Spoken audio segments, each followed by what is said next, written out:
Detik-detik istri tewas peluk dua buah hati. Satu keluarga tewas di satu kamar. Peristiwa memilukan terjadi di Papanggo, Kecamatan Tanjung Priok, Jakarta Utara pada Jumat, 8 November 2024. Satu keluarga yang terdiri dari orang tua dan dua buah hatinya tewas di dalam kamar yang sama. Bencana ini semakin menyayat hati ketika jasad Yuliani, 35, ditemukan sedang memeluk dua buah hatinya yang masih kecil. Mengutip tribunnews.com, Agam Sahril selaku kepala keluarga sempat berupaya menyelamatkan istri dan kedua anaknya.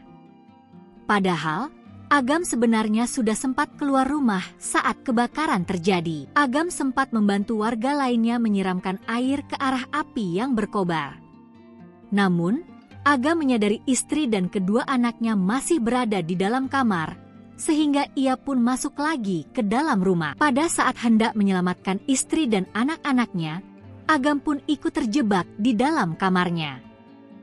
Keempat orang itu pun tewas dengan tragis karena tak lagi bisa keluar rumah lantaran api semakin membesar. Menurut Siti, keempat jenazah ditemukan setelah proses pemadaman selesai total.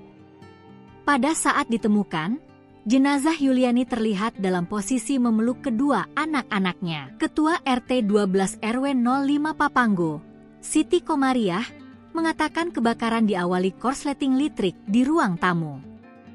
Kemudian api cepat membesar dan membuat tabung gas di dalam rumah meledak. Kemudian, api merembet ke tiang listrik dan membakar rumah kedua yang merupakan bangunan kontrakan 3 pintu.